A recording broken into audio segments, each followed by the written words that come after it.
Oke, selamat pagi. Selamat pagi, good people. Ya, saya mau menyapa dulu teman-teman yang sudah hadir di sini. Selamat pagi. Pagi. Oke, baik, teman-teman, terima kasih sekali untuk waktunya yang sudah diinvestasikan pada hari ini. Kita masuk dalam sebuah sesi atau sebuah acara, yaitu Next Boss. Next Boss ini apa gitu? Kalau kita lihat next terus diikuti dengan kata bos. Kita nggak tahu gitu ya. Bos ini artinya siapa yang menjadi bos dalam hidup kita. Mungkin saat ini kita sedang bekerja, mungkin juga saat ini ada sebagian kita yang sedang memulai bisnisnya. Nah, pagi hari ini saya akan didampingi oleh rekan saya Harman. Halo Harman. Halo Bu Dewi. Oke, saya akan didampingi oleh rekan saya Harman untuk kita akan berbincang-bincang mengenai bisnis yang ada di tengah-tengah masa pandemi saat ini. Nah, untuk itu kita nanti akan ditemani oleh dua narasumber yang akan sharing kepada rekan-rekan yang hadir pada saat ini. Salah seorangnya yaitu dengan background dari business insurance dan salah seorangnya lagi dengan background dari praktisi yang sudah lama berkecimpung sebagai talent acquisition. Nah, sebelum kita mendengar lebih jauh sharing dari para narasumber ini, kita akan dengar terlebih dahulu opening dari Head Transformation Manulife Bapak Denny Darwoko. Silakan Pak Denny. Selamat pagi semuanya, Bapak Ibu. Selamat pagi, Dewi, Bu Indah, dan Bu Wiwit ya. Pagi. Teman-teman semuanya. Pagi. Ya, thank you untuk waktunya, karena teman-teman pada pagi hari ini menyempatkan waktu untuk mendengarkan beberapa sharing dari Manulife ya. Nah, Bapak Ibu, sebelum saya mulai memperkenalkan Manulife Indonesia, kita tahu situasi pandemi saat ini belum jauh lah dari kata selesai ya. Tapi Bapak Ibu, dengan cukup banyak orang yang terinfeksi, kemudian juga banyak orang yang sembuh, walaupun ada yang cukup banyak juga yang meninggal, ada satu hal yang kita lihat di balik semuanya ini. Orang makin sadar bahwa sehat itu ternyata mahal ya. Kalau kita masuk ke dalam perawat, andai kata ya teman kita atau saudara kita atau korban dari COVID yang masuk ke rumah sakit dan kemudian di cover oleh pemerintah, itu syukur ya, karena berarti biayanya di cover oleh pemerintah. Sayangnya kita tahu rumah sakit yang menjadi rujukan pemerintah itu sangat terbatas, sehingga orang tetap butuh sembuh, akhirnya dirujuk ke swasta. Dirujuk ke swasta, di sana biayanya mahal dan dia harus bayar sendiri. Dan kita lihat bahwa ini penyakit ini sudah lintas usia, lintas jenis kelamin, bisa kena di tua muda, bisa kena di pria wanita, lintas profesi. Mau dia karyawan, mau dia pengusaha, semuanya dia nggak pandang bulu di situ. Bapak Ibu, kalau kita ngelihat berarti ini sangat masif ya. Berita baiknya adalah vaksinnya katanya sudah ditemukan. Kita tidak tahu berapa lama akan diproduksi. Tapi kalau kita ngelihat, kalau saat ini ada COVID-19, jujur kita tidak tahu loh Bapak Ibu. Tahun-tahun ke depan bisa saja ada yang lain di situ. Sehingga semua orang di seluruh dunia makin aware bahwa kesehatan itu sangat-sangat penting. Pertanyaannya adalah apakah mereka mempersiapkan dana untuk pengobatan apabila terjangkit penyakit seperti itu, karena tidak ada yang bisa garansi. Bapak Ibu, di satu sisi kita ngelihat gelapnya adalah wah kita jadi takut. Di sisi lain kita jadi takut, jadi susah bekerja, bisnis banyak yang stop di situ. Di sisi lain Bapak Ibu, bisnis di asuransi justru melihat ini sebagai peluang. Kenapa? Dengan makin banyak orang aware terhadap kesehatan, biaya kesehatan yang begitu mahal, artinya orang akan mempersiapkan sejak dini. Nah, pertanyaannya adalah, apakah mereka akan ketemu dengan Bapak Ibu atau tidak, yang nanti akan menawarkan program kesehatan. Kalau mereka tidak ketemu, sayang sekali, karena bisa saja terjadi kepada tetangga kita, saudara kita. Akhirnya, mereka harus bayar biaya yang cukup mahal untuk pengobatan. Kita ngeri loh, baca di detik.com, kompas.com, setiap kali pengobatan katanya ada 200 juta, 400 juta, Bapak Ibu bisa milih. Apakah teman saudara kita itu harus bayar 400 juta, atau mungkin dia beli asuransi yang cuma cukup 10 atau 5 juta setahun, tapi kalau sampai terkena penyakit itu, biarkan Manulife yang cover 400 jutanya. Tidak ada benar, tidak ada salah, opsinya kembali ke masing-masing individu. Itu tugas kita adalah membantu mereka di luar sana. Kita berbisnis, tapi kita bantu orang lain di luar sana. Bapak Ibu, pada saat kita berbisnis, ya, kita perlu pilih partner bisnis yang strong. Manulife lebih dari 110 tahun perusahaan Kanada. Di Indonesia kami sudah lebih dari 35 tahun. Dan sebagai perusahaan multinasional di Indonesia, perusahaan asuransi, by the way, perusahaan asuransi di Indonesia ada lebih dari 50. Tapi hanya ada 3 yang perusahaan multinasional dengan aset di atas 50 triliun. Jadi Bapak Ibu, jangan salah pilih partner bisnis Anda. Ya. Nah, Bapak Ibu, di insurance banyak yang berbisnis, banyak yang masuk, banyak banget yang gagal. Tapi banyak juga yang berhasil. Ya. Yang berhasil, bisnisnya bahkan sudah bisa dilimpahkan kepada anaknya. Yang ngeri bahkan ke cucunya. Anak cucunya kuliah di luar negeri, begitu pulang lanjutkan bisnisnya. Bapak, kita bekerja, apa kita bisa wariskan ke anak kita? Tentu perusahaannya bukan perusahaan kita, gitu kan ya. Tapi di bisnis insurance, kita apa yang kita lakukan hari ini bisa kita lanjutkan kepada anak dan cucu kita. Hari ini, Bu Dewi sempat sampaikan bahwa kita akan memperkenalkan program Next Boss. Next adalah program spesial dari Manulife untuk orang-orang spesial. Untuk orang-orang yang berkomitmen, yang memberi komitmen lebih, maka Manulife akan membantu lebih. Program Next sendiri, ada yang berhasil, ada yang gagal. Yang gagal banyak. Yang berhasil 1 bulan income-nya berapa, bocoran saja, bulan Desember kemarin ada yang terima 400 juta rupiah 1 bulan, Bapak Ibu. Jadi Bapak Ibu, siapa yang menentukan? Ternyata bukan Manulife-nya, bukan siapa-siapa, tapi kita yang menentukan. Di video tadi sangat luar biasa ya, dia ngomong mengenai value of time. Dia bilang, terlalu banyak orang yang menyia-nyiakan waktu. Tanya, kalau kita mau tahu arti 9 bulan, value dari 9 bulan, tanyakan kepada seorang ibu yang sudah mengandung 9 bulan, dan di bulan ke-9 keguguran. Dia akan bilang bahwa 9 bulan itu sangat-sangat berharga, sangat lama di situ. Jadi Bapak Ibu, coba kita review, apa kita memanfaatkan waktu kita dengan baik atau tidak. Saya tidak tahu apa situasi Bapak Ibu saat ini, mungkin ada yang terkena dari dampak COVID-19 sehingga terganggu pekerjaannya atau bisnisnya. Untuk itu kami ajak untuk Bapak Ibu melihat peluang bisnis bersama Manulife. Dan ini saatnya untuk menentukan karir dan bisnis kita, income kita, bukan tergantung dari orang lain, bukan tergantung dari bos kita, tapi tergantung dari benar-benar seberapa komitmennya kita. Kami dari tim Next siap untuk membantu Anda di dalam 1, 3, 6 bulan pertama untuk Anda terbang berbisnis bersama Manulife. Terima kasih, saya kembalikan ke Ibu Dewi. Selamat pagi semuanya. Oke, terima kasih Pak Denny buat welcoming speech-nya yang luar biasa sekali. Ya, teman-teman semua, sebelum kita masuk dalam sesi selanjutnya, kita coba lihat gitu ya, sesuai dengan tema kita pada hari ini, yaitu turning challenge into opportunity. Gitu ya. Kita tahu saat ini kita semua berada dalam suatu masa yang sulit. Suatu challenge gitu ya bagi kita semua. Tapi bagaimana cara kita membalikkan challenge tadi menjadi sebuah kesempatan. Ternyata di balik setiap kesulitan yang ada, ternyata ada kesempatan, ada opportunity bagi orang-orang yang bisa melihat opportunity ini.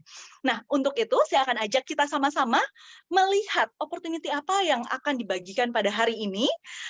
Kita sudah ditemani dengan salah seorang narasumber kita, yaitu narasumber yang pertama. Saya perkenalkan langsung saja, saya mau sapa dulu Ibu Ine Siswarini. Halo Ibu. Halo Mbak Dewi, yang pagi. Selamat pagi. Bu Ine sehat? Puji Tuhan, sehat Mbak. Puji Tuhan sehat. Oke, baik. Bapak Ibu, Bu Ine ini mungkin boleh ditampilkan di slide ya. Beliau background-nya adalah seorang district manager dari Malang gitu ya. Kalau kita lihat di sini, Bu Ine sudah kurang lebih 15 tahun berkarir di di banking sebelumnya, sampai akhirnya beliau menemukan passion-nya di insurance. Nah, Bu Ine, mungkin boleh cerita sedikit, Bu, bagaimana ceritanya Ibu waktu itu memutuskan, kalau kita lihat kan Ibu dengan background seorang bankers, malah pada saat itu Ibu sudah berada di posisi branch manager gitu ya. Bagaimana seorang branch manager bank ceritanya akhirnya memutar setir gitu ya, untuk pindah atau untuk beralih ke bisnis insurance. Bagaimana ceritanya Bu ini? Mungkin boleh sharing ke teman-teman yang hadir di sini. Baik, Mbak Dewi, saya akan share sebentar. Selamat pagi teman-teman semua. Saya akan sharingkan sedikit. Berawal dari seorang bankers yang saat itu sama-sama Mbak sebenarnya dengan kondisi saat ini Mbak ya. Jadi saat itu mengalami resesi tahun 98 di mana bank saya tutup Mbak. Jadi saat saya malam hari itu melihat TV, bank saya BBO ya. Jadi saat itu dengan Krismon, malam langsung saya ditelepon oleh salah satu istri teman kerja saya, yaitu sekarang leader saya, Ibu Teresyawati. Beliau luar biasa, beliau telepon menanyakan bagaimana bankmu tutup. Iya, saya bilang. Apa yang akan kamu lakukan belum tahu.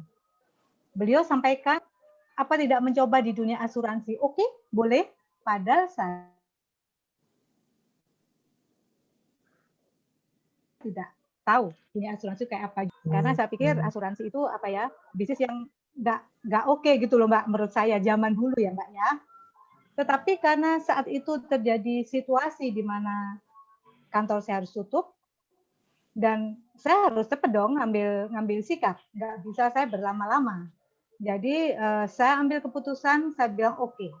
Bagaimana yang harus saya lakukan? Beliau bilang besok ke kantor. Saya datang ke kantor Manulife saat itu, dan saya mengikuti apa yang beliau sampaikan, Mbak. Jadi termasuk 300 nama, Mbak ya saat itu ya. 300 nama, training kita 2 minggu, cukup lama. Ya seperti itu Mbak Dewi. Dari situlah saya akhirnya beralih ke asuransi dan sampai dengan saat ini Mbak Dewi. Tidak pernah ke lain hati, tetap di Manulife. Oke, baik. Saya juga dampingi ya sama rekan saya Harman. Ya. Harman mungkin ada yang mau ditanyakan, Man? Ya, halo Bu Dewi, halo Bapak Ibu sekalian. Ya, saya mungkin ingin lanjut untuk pembicara kedua dengan Ibu Wiwit Tresnoningsi. Beliau adalah seorang Head Talent Acquisition Manulife dan juga salah seorang praktisi HR di Indonesia. Halo Bu Wiwit. Halo, selamat pagi Pak Harman, selamat pagi selamat semuanya, pagi. Bapak Jadi, Ibu. Bapak Ibu, Bu Wiwit ini akan mengulas mengenai fakta bagaimana kondisi perekrutan di Indonesia saat pandemi COVID-19 sekarang ini. Bahwa pada kenyataannya, banyak sekali perusahaan yang melakukan PHK karyawan dan melakukan freeze untuk rekrutmen karyawan baru. Bu Wiwit, menurut Bu Wiwit, dari perspektif seorang talent acquisition, menurut Bu Wiwit, bagaimana peluang kerja di masa pandemi saat ini? Ya, halo, selamat pagi Bapak Ibu. Senang sekali ya saya bisa hadir di sini bersama Bapak Ibu. Ya, menjawab pertanyaan Pak Harman ya, bagaimana sih peluang perekrutan? Benar, seperti Pak Harman bilang tadi. Karena kita sempat bercerita juga ya Pak Harman ya, yang dialami sama Pak Harman ya.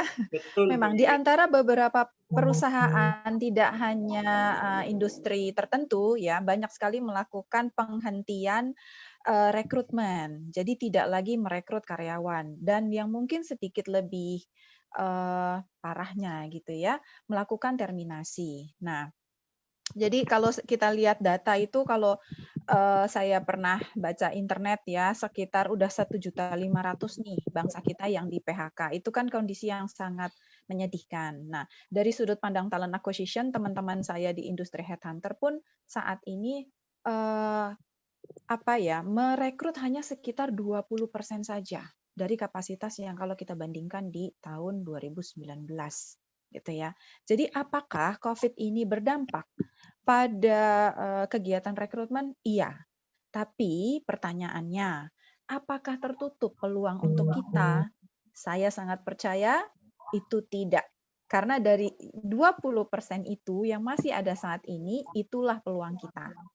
Pertanyaannya, apakah kita mampu mengidentifikasi peluang itu untuk diri kita sendiri? Itu yang mungkin akan kita bahas bersama Ibu Ine juga ya Bu ya hari ini ya, dan teman-teman semua. Bu Wiwit, berarti pada kenyataannya sekarang banyak sekali talent-talent bagus ya, yang bahkan mereka rela untuk mencari pekerjaan, untuk turun jabatan, turun grade gitu, mereka rela ya saat ini Bu Wiwit. Oke, ini Kalau pertanyaannya seperti ini tergantung sebenarnya bagaimana kita melihat situasi. Apakah sebenarnya turun atau memang kita benar-benar mengambil kesempatan untuk diri kita, gitu ya, Pak, ya. Saya tidak percaya sesuatu yang namanya itu kita mengurangi value kita, gitu ya, untuk satu hal yang ingin kita raih. Tapi apakah kita bisa melihat bahwa peluang itu bermanfaat atau tidak untuk kita? Ya, jadi Betul. kalau saya itu melihatnya yang memang kita berpikir terbuka dan kita menilai apakah peluang ini pantas untuk dilakukan atau tidak. Begitu, Pak. Ya. Strategi apa, Bu, yang saat ini diambil oleh Manulife sebagai seorang talent acquisition di Manulife? Bagaimana Bu Wiwit melihat hal ini?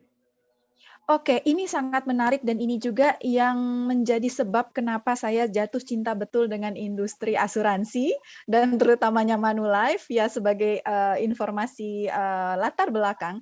Saya ini sudah di talent acquisition sekitar 12 tahun dan sekitar 8 tahun itu saya ada di konsultan dan 4 tahun ada di industri finansial yang lain yaitu bank. Ya, ketika saya tidak pernah membayangkan ketika saya ada di bank, saya akan masuk sebuah industri asuransi. Dan jujur di antara kami para praktisi bank pada saat itu sering ada pernyataan bahwa hey, perusahaan asuransi adalah perusahaan finansial tingkat kedua. Dan ngaku nih gitu ya, kalau saya membajak dari perusahaan asuransi, saya akan bilang, hey, kita banking perusahaan finansial tingkat pertama loh, ngapain kerja di perusahaan asuransi gitu ya. Sampai akhirnya saya mengambil kesempatan ketika saya ditawari oleh Manulife di tahun 2018. Sejak saat itu sampai dengan sekarang saya melihat begitu baiknya bisnis proses di perusahaan asuransi, baik dari sisi organisasi dan finansial, dan sejak itu saya jatuh cinta dengan perusahaan asuransi. Nah, apa yang Manulife lakukan sebagai perusahaan asuransi berskala internasional di tengah kondisi yang di mana perusahaan lain banyak melakukan pengurangan-pengurangan, apapun itu. Sangat jauh berbeda. Hal yang pertama, Manulife itu tidak mengurangi rekrutmen, tidak menghentikan rekrutmen sama sekali. Itu saja sudah hal yang sangat luar biasa menurut saya. Kenapa? Karena kalau Manulife berhenti merekrut, saya tidak ada di Manulife hari ini. Jadi ini adalah grateful-nya personal saya gitu ya. Nah, kemudian yang lebih luar biasa lagi, di antara kondisi pandemik di mana financial itu diketatkan, Manulife memberikan manfaat-manfaat yang luar biasa untuk karyawan dan agen-agen. Contoh yang paling mendasar, kita baru saja memberikan manfaat tambahan di benefit kesehatan untuk semua karyawan. Luar Gitu ya. biasa. Itu hal yang luar biasa. Di mana saat ini manfaat kesehatan itu menjadi concern, menjadi kekhawatiran semua orang. Manulife ingin karyawan dan anggota dari organisasi merasa nyaman bekerja untuk perusahaan. Kemudian kita juga tidak mengurangi hak apapun, ada biaya transportasi, tapi kita kerja di rumah dikurangi atau tidak? Saya sering mendapatkan pertanyaan itu ya, Ibu, biaya transportasi itu dikurangi nggak, kan kita WFH? Tidak dikurangi. Karena walaupun kerja di rumah ada biaya lain ya, selain biaya transportasi yaitu biaya internet. Kita paham akan hal itu. Kemudian kita juga perusahaan yang pursu sekali atau yang sangat mendukung bisnis sekali, di mana kita mengusahakan semua proses non face to face tanpa bertatap muka berjalan dengan sebaik-baiknya. Kalau saya bilang sempurna itu mungkin terlalu luar biasa ya. Jadi ketika kita mulai bekerja dari rumah, bulan Maret minggu kedua saya ingat sekali waktu itu Maret, kemudian kita sudah full bekerja di rumah. Nah, itu dari Maret di bulan April semua bisnis proses sudah berjalan sangat smooth. Bukan hanya di HR, akan tetapi yang saya pahami juga di proses underwriting, di customer service, di claim, itu berjalan dengan luar biasa dalam rentang waktu kurang dari 2 bulan. Itu adalah salah satu bukti komitmen Manulife terhadap organisasi, karyawan, dan customer bahwa untuk memberikan bisnis proses dan pekerjaan yang memang berfungsi dengan sepenuhnya. Itu juga yang kemudian di antara beberapa diskusi dengan para directors ya, kebetulan saya juga berkesempatan untuk mendengar sedikit dari mereka apa yang ingin kita lakukan. Kita tidak pernah melakukan yang namanya visi besar. Karena salah satu value kita adalah thinking big, betul ya Mbak Dewi ya? Betul. Berpikir besar gitu ya. Kita relaksasi, sebenarnya kalau kita mungkin bukan relaksasi ya, kita mau punya prinsip bekerja fleksibel untuk mencapai tujuan. Ya, relaksasi itu nggak ada di Manulife gitu ya. Artinya kita percaya bahwa peluang itu selalu ada. Jadi kalau kita turunin targetnya, nanti dapatnya lebih kecil lagi ya. Agresivitas kita itu sangat terukur tapi tidak terburu-buru. Semua proses dilaksanakan dengan perencanaan yang baik. Itulah kenapa sampai saat ini gitu ya, saya masih duduk di Talent Acquisition Manulife Indonesia. Dan kenapa saya bicara di sini hari ini? Oke, baik. Thank you banget Mbak Wiwit buat sharingnya. Kalau kita lihat ya, Bapak Ibu, bahwa dari yang tadi Mbak Wiwit sharing, kita bisa tahu gitu ya, bahwa Manulife ini company yang masih sangat strong di tengah kondisi pandemi seperti ini. Betul ya, Mbak? Betul sekali. Lakukan pengurangan karyawan, justru yang mau saya ajak Bapak Ibu lihat ada opportunity lain yang kita bisa temukan bersama dengan Manulife. Nah, saya mau balik ini ke Bu Ina. Bu, mungkin kalau kita lihat kondisi pandemi saat ini ya, mungkin bisa ditampilkan di sini slide-nya, bahwa saat ini kurang lebih dari COVID sendiri itu sudah mencapai 300.000 yang positif di Indonesia. Angka yang tidak sedikit, kita lihat,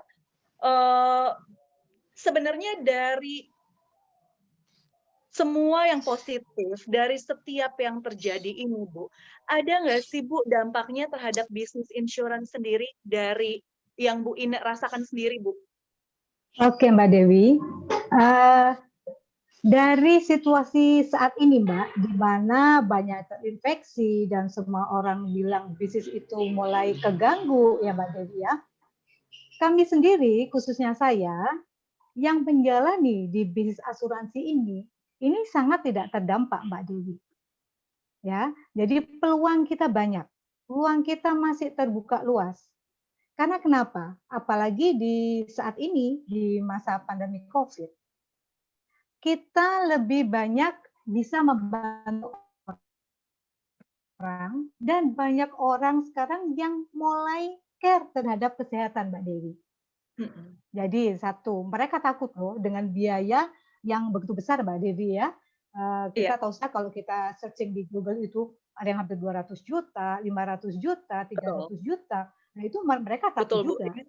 Akhirnya, ya, Mbak. Jadi itulah peluang kita untuk kita lebih bisa serius di bisnis ini. Bahkan bukan dari segi proteksi kesehatan aja. Saat ini juga banyak bisnis-bisnis, Mbak, yang memang terdampak akibat apa? Akibat business owners ini beberapa salah naruh investasinya. Ini baru saya alami, Mbak, ketemu sama beberapa orang. Beliau bisa kehabisan puluhan M, Mbak, di investasi itu. Saya tidak akan sebutkan investasi apa. Akhirnya dia bilang, aku bantuin mikir. Apa sih kira-kira solusi buat saya? Nah, saya cuma sampaikan, kalau Bapak kehilangan 50 miliar saat ini, dan kita pasti proses, duit itu bagaimana cara baliknya, ya kan? Tetapi enggak 1-2 tahun, Mbak Dewi, itu pasti butuh waktu yang panjang kan? Nah, cara kita untuk mengembalikan itu sementara, Pak, karena duit segitu kan bukan untuk dihabiskan 1-2 tahun, pasti untuk warisan anak. Betul. Hanya perusahaan kami, hanya perusahaan insurance yang bisa bagaimana caranya agar 50 miliar itu ada. Jadi saya berikan solusi untuk MEA. Nah, jadi ini peluang, Mbak. Dia cuma bilang, loh, kalau misalkan ini nanti cair, gimana? Terserah Bapak. Bapak boleh meneruskan. katakan mau di break pun nunggu BEP nggak rugi, tapi duit 50 menit udah keluar dari perusahaan yang lain itu, Bapak bisa break kalau nanti Bapak ingin break, tapi tunggu BEP sekian puluh tahun lagi. Tapi Oke. jika terjadi resiko di Bapak kan otomatis keluar. Nah, itu peluang, Mbak. Jadi ini Oke. saya bilang peluang, Mbak, ya bagi kita. Mea, Gitu. ini produk tradisional apa produk unit link ya, Bu? Tradisional, Mbak. Jadi, Tradisional ya. iya betul. Dan ini Oke. sangat bagus banget. Sangat bagus Oke. banget. Iya. Jadi ternyata di tengah-tengah masa pandemi seperti ini, di tengah-tengah ketidakpastian, orang justru nyari yang pasti gitu ya. Iya, Makanya banyak betul. yang beralih sekarang ke produk-produk tradisional ya, Bu. Betul, Mbak Apalagi Dewi. dengan adanya COVID, ini produk Iya, kesehatan ini jadi iya. primadona ya di market ya, Bu. Benar, benar, benar. Juga dengan premi yang terjangkau tadi, sehingga ini bisa menutup atau mengcover biaya COVID yang tadi kalau kita lihat sudah mencapai angka ratusan juta. Iya, Mbak. Oke, Bu, ini menarik sekali ya kalau kita lihat. Berarti ternyata di tengah-tengah challenge atau tengah-tengah pandemi yang ada, ternyata kalau kita mau mencari opportunity, banyak sekali ternyata opportunity yang bisa kita lihat. Salah satunya yaitu di bisnis insurance ya, Bu ya. Nah, bicara mengenai bisnis insurance, saya kaitkan lagi nih Bu dengan kondisi saat ini. Kita tahu tadi Mbak Wiwit juga sempat sharing ya, bahwa saat ini banyak terjadi PHK, banyak karyawan yang mulai dirumahkan. Kita masuk dalam resesi nih, Bu. Kalau Iya. kita lihat resesi, ada satu istilah resesi gitu ya. Ini mungkin mirip seperti ketika Bu Ine join pertama kali di tahun 98 ya, Bu. Iya, Itu betul. krisis yang cukup besar melanda Indonesia. Di tahun ini kita kembali mengalami resesi yang pertama karena 2 kuartal kemarin kita mengalami deflasi ya, sampai dengan Agustus itu ada deflasi 0,05%. Angka ini cukup mengkhawatirkan karena kalau ini bertahan sampai dengan September ini, total 2 kuartal kita minus terus, maka Minus kita terus. akan fix masuk dalam resesi. Bu, mungkin boleh sharing sedikit kalau kita lihat di sini bahwa banyak saat ini terjadi pengurangan karyawan, terjadi PHK, terjadi karyawan-karyawan yang dirumahkan. Tadi kalau Bu Wit cerita, meskipun kalau di Manulife sendiri tadi ya strateginya mungkin kita nggak mengurangi karyawan, tapi karena Manulife termasuk perusahaan yang cukup kuat, sehingga kita cukup melakukan untuk proses rekrutmennya ini agak dilihat gitu ya, agak dibatasin. Jadi khusus untuk bagian-bagian tertentu yang memang dibutuhkan, hanya ini yang difokuskan. Nah, tapi selain daripada itu tidak ada benefit-benefit yang dikurangkan. Ini berbeda sekali dengan banyak perusahaan di luar sana yang justru melakukan sebaliknya gitu ya, Bu, untuk strategi mempertahankan agar bisnisnya tetap survive di kondisi ini.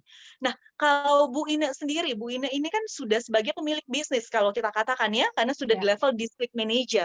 Melihat hal ini bagaimana, Bu? Peluang bisnisnya di asuransi sendiri bagaimana sih, Bu, saat ini?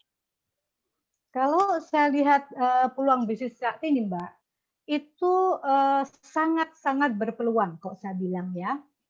Karena begini, Mbak, contohnya, kita saat berbisnis, kita harus melihat perusahaannya dulu. Jadi kita bermitra dengan siapa? Itu nomor satu, terutama di keuangan ya, Mbak ya. Nah, perusahaan kita ini, Manulife ini, perusahaan yang mempunyai kekuatan keuangan ya, kekuatan modal yang luar biasa saya bilang. Lah kalau perusahaan ini solvable banget, lah kenapa kita nggak menjadi pilihan? Pasti mereka bilang, Bu, dari mana Ibu bilang perusahaan kita solvable? Manulife itu kuat. Terbukti dari Next aja. Banyak perusahaan yang saat ini, satu, mengurangi karyawan. Kalau tidak dikurangi, gajinya pasti dipotong 50%. Manulife sendiri saat ini sedang membuka peluang untuk mitranya, kita memberikan allowance loh, Mbak. Dengan target yang kalau saya lihat itu, dibandingkan dengan allowance-nya, itu nggak banding banget. Kalau perusahaan itu tidak kuat, Mbak, dari sisi keuangannya, tidak bakalan bisa menjalankan sistem bisnis seperti ini. Itu, Mbak. Oke. Ya, Jadi ini keren allowance banget. ini, allowance ini yang nanti didapat melalui program Next ya, Bu. Jadi Betul. kalau kita lihat untuk karyawannya tadi, kalau Mbak Wit cerita gitu ya, tetap dilakukan tapi dibatasi gitu ya. Ya. kira-kira di bagian mana nih yang benar-benar dibutuhkan gitu ya, Bu. Betul. Sementara kalau di agensinya sendiri, kalau kita lihat saat ini justru ada program Next ini yang memberikan kesempatan. Mereka bisa mendapatkan allowance, tapi nanti mungkin kita akan dengarkan lebih detail nanti ya. Ya, betul. Udah sharing detailnya sekarang. Cuman kalau kita lihat Bu, ada allowance, berarti kan ada target yang mereka harus capai. Nah, mungkin Bu Ine boleh sharing juga. Ini saya mewakili teman-teman yang hadir ya saat ini. Mungkin ada yang punya pemikiran bahwa saya sebelumnya background-nya bukan asuransi, Bu. Terus masuk dalam masa pandemi seperti ini, terus nanti di dalam program Next, benar saya dapat allowance gitu ya, tapi di situ ada target yang saya harus capai ya, Bu. Nah, Bu Ine mungkin boleh sharing sedikit flashback sekitar 15-20 tahun yang lalu ketika Bu Ine pertama kali join bersama dengan Manulife. Ini juga tadi saya sampaikan joinnya adalah pada masa krisis gitu ya, Iya. ekonomi yang lebih parah justru dari apa yang kita alami saat ini.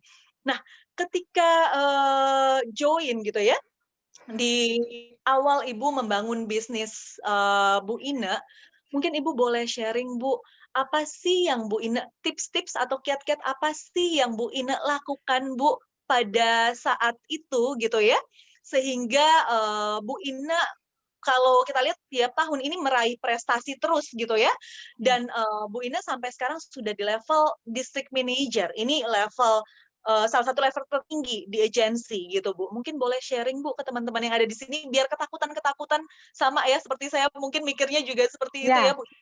Bisa ya. hilang gitu. Baik, Mbak. Jadi saat awal saya berpindah ke bisnis asuransi ini, jujur ada satu pemikiran, waduh gimana ya saya ya menjalankan bisnis ini, karena saya tidak tahu sama sekali dan sangat bertolak belakang dengan perbankan ya Mbak ya. Satu hal Betul. yang berbeda. Di perbankan kita tuh dicari orang loh Mbak, ya kan? Ya, kita cari orang, orang butuh kita, tetapi di bisnis insurance berbeda. Kita harus datang dulu ke orang. Ya, ini dari tipikal yang berbeda. Saat itu saya berpikir gini, kalau saya berpikir terlalu banyak, saya tidak segera mengambil keputusan, ngambil langkah, dan saya tidak merubah mindset saya saat itu, pasti nggak bisa jalan, Mbak. Jadi saat itu kunci kita harus mau dulu.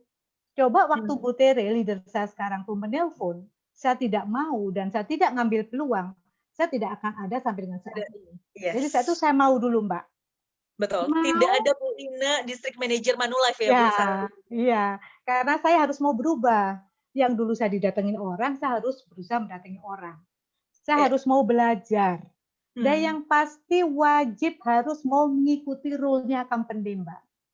Saat itu yang saya jalankan. Bu Tere bilang, Ine, kamu harus bikin 300 nama. Baik. Saya tidak akan bilang, dulu kok 300 nama? Enggak. Iya. Itu selalu saya katakan, iya. Mungkin kalau Bu Tere ada di sini, beliau tahu, dia ingat banget. Iya, saya lakukan. Training 2 minggu. Oke. Mulai pagi sampai jam 5. Setelah itu, kamu kemana? Nah, beliau bilang, ada peluang untuk menjadi manajer.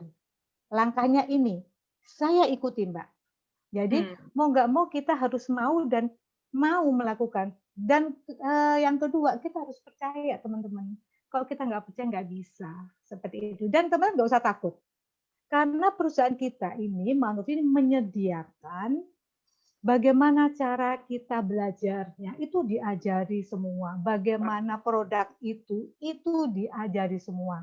Dan keren banget sekarang saat pandemi ini, justru bagi saya pribadi, saya lebih banyak dapat ilmu saat pandemi ini, Mbak. Kenapa? Kita kan online, Mbak. Kita bisa ngikuti kelas macam-macam kan, Mbak. Ilmu tuh selalu bertambah. Karena saya pun juga terbatas. Harus setiap hari saya isi kan kita apa ya, Mbak ya, enggak kalau dibilang pinter enggak juga. Karena saya harus terus belajar, harus gali ilmu terus. Jadi kunci itu, Mbak. Mereka mau belajar, mau ngikuti leadernya, itu aja pasti sukses kok, Mbak. Yes.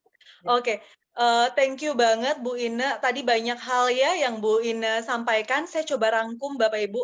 Yang pertama adalah harus believe dulu. Ini nomor satu. Karena kalau kita tidak believe, believe-nya dengan apa Bapak Ibu? Believe yang pertama adalah dengan diri kita sendiri dulu. Bahwa kita bisa. Gitu ya. Ya. Orang sebagus apapun ditempatkan dalam kondisi apapun, pasti akan terlihat kualitasnya.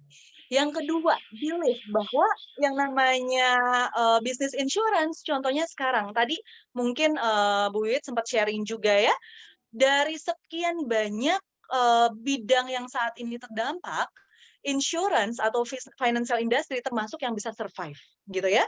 Betapa strongnya Manulife, tadi Bu Wiwit juga sempat sharing.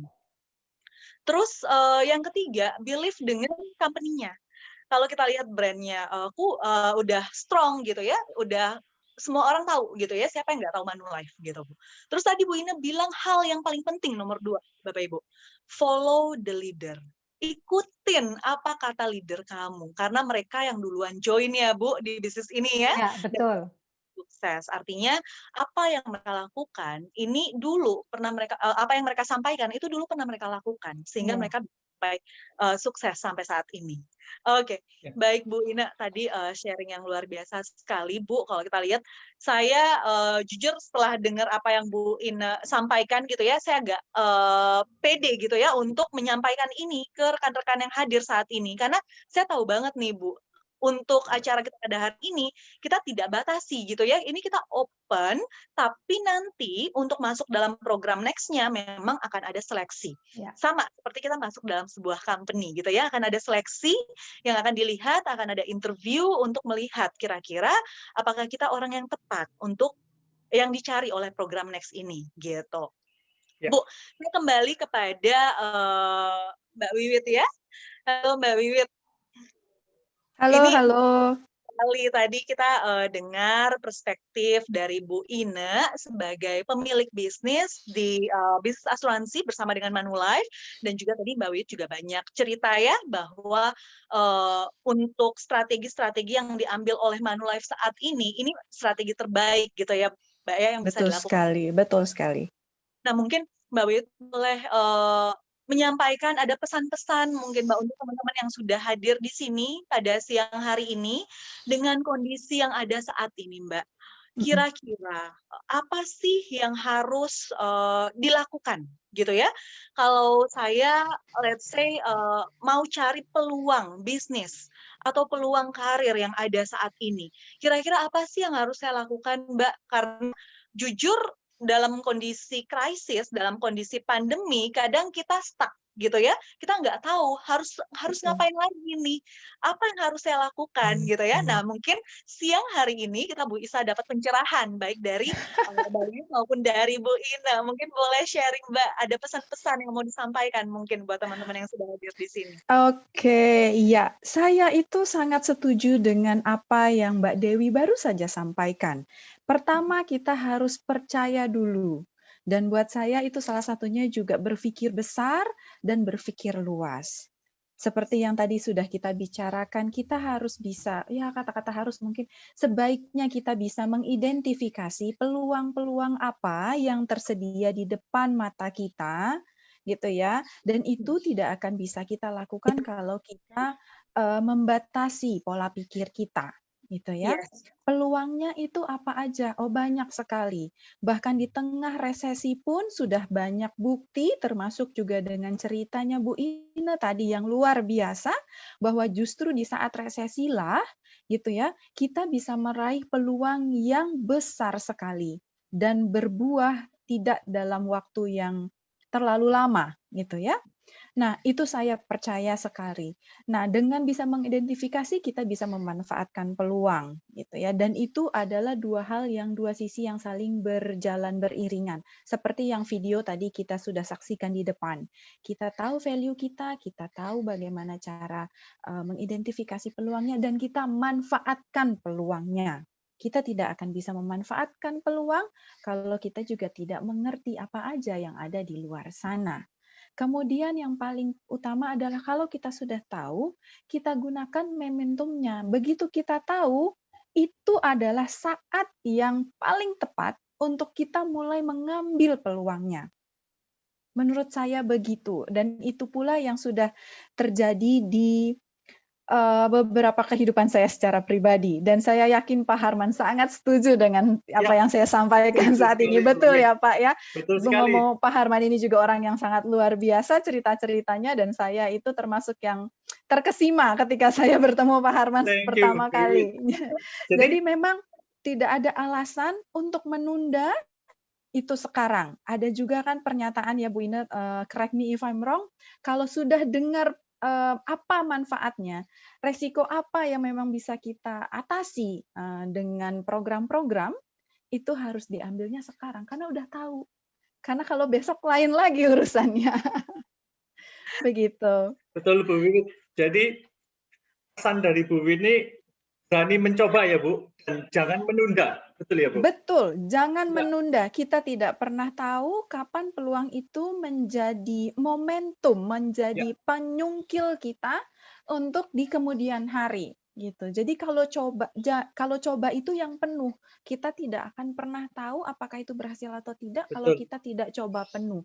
Bukan coba-coba, tapi pastikan kita komitmen untuk mencoba ini sampai berhasil atau tidak berhasil. Ya namanya hidup, tapi kita nggak akan pernah tahu kalau tidak lakukan sekarang.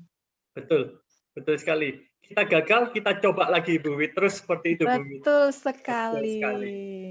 Ya, thank you Bu Wiwit, Bu Ina. Oke, Silakan pesan yang dilanjut. sangat luar biasa ya Harman ya, yang baru Iya. saja disampaikan oleh Bu Wiwit. Nah, kurang lengkap kalau kita tidak dengarkan pesan-pesan juga Dari Bu nih Ina. dari Bu Ina. Bu, mungkin ada pesan yang mau disampaikan untuk teman-teman yang sudah hadir di sini, Bu. Silahkan. Sampaikan buat teman-teman yang hadir di sini ya Mbak ya. Iya. Jadi teman-teman, jangan sia-siakan momen ini. Ini benar-benar ya, bukannya apa? Karena momen ini momen yang luar biasa dan jangan menunda. Karena waktu itu, kesempatan itu tidak akan datang 2 kali. Yang pasti teman-teman percaya aja. Perusahaan kami tidak akan membawa kita menuju ke tidak sukses. Pasti tujuannya untuk sukses. Baliknya kita ya, mau atau tidak merubah semuanya. Mau melakukan atau tidak, mau beraktivitas atau tidak, atau banyak alasan. Itu. Dan satu hal, jangan menyerah. Tantangan selalu ada. Jenuh, down, pasti ada, manusiawi. Cukup maksimal 2-3 jam, jangan lebih. Setelah itu kita melihat, oh nggak bisa kita seperti ini, kita wajib dikasih target, bukan kami yang target ya, tetapi bisa leader bilang, Ina, kamu bisa nggak? Oh bisa kok, di atas itu pasti aku bisa. Itu dulu. Karena kalau kita bilang, aduh enggak deh, nggak bisa, nah itu enggak. Jadi jangan bicara bisnis ini. Jadi kalau teman-teman ambil kesempatan, jangan tunda, semangat, pasti kita mengajak ke arah kesuksesan. Karena perusahaan kita kuat banget, solvable banget company kita. Itu. Oke, thank you banget Bu Ina untuk keynotes-nya tadi yang sangat strong sekali ya. Kalau kita lihat Bapak Ibu, peluangnya sudah ada di depan mata. Kita tidak bicara bisa atau tidak gitu ya, tapi kita bicara mau atau tidak. Karena kalau dengan kita mau aja, berarti kita udah ambil satu langkah ya Bu ya. Kita Ya, sudah betul. menuju langkah sukses tadi Bapak Ibu. Jadi semuanya pilihan balik lagi ke kita Bapak Ibu. Ya. Hari ini Bu Ina dan juga Mbak Wiwit tadi udah sharing banyak hal yang bisa kita dapatkan di sini, Bapak Ibu. Tadi dari perspektif yang berbeda ya, kalau kita lihat situasi saat ini challenge, yes challenge. Tapi balik lagi, kita mau lihatnya ini sebagai challenge dan kita stuck, atau kita mau lihatnya ini sebagai challenge yang bisa kita ubah menjadi sebuah opportunity atau sebuah kesempatan. Nah, ini keren sekali ya Man ya sharingnya ya. Oke. Selanjutnya kita ada sesi apa lagi Man? Sebelumnya saya mau thank you banget untuk Bu Ina dan juga Bu Wiwit yang sudah sharing pada siang hari ini. Thank you sekali Thank lagi. you, Bu Ina, Bu Yuk, Wiwit. sama-sama. Makasih Mbak Makin Dewi, Pak sukses ya. Herman, dan Sama-sama, tim sukses Next. selalu untuk Oke, semua. sukses buat kita semua. Ya. Oke. Selanjutnya Balik lagi nih, Man.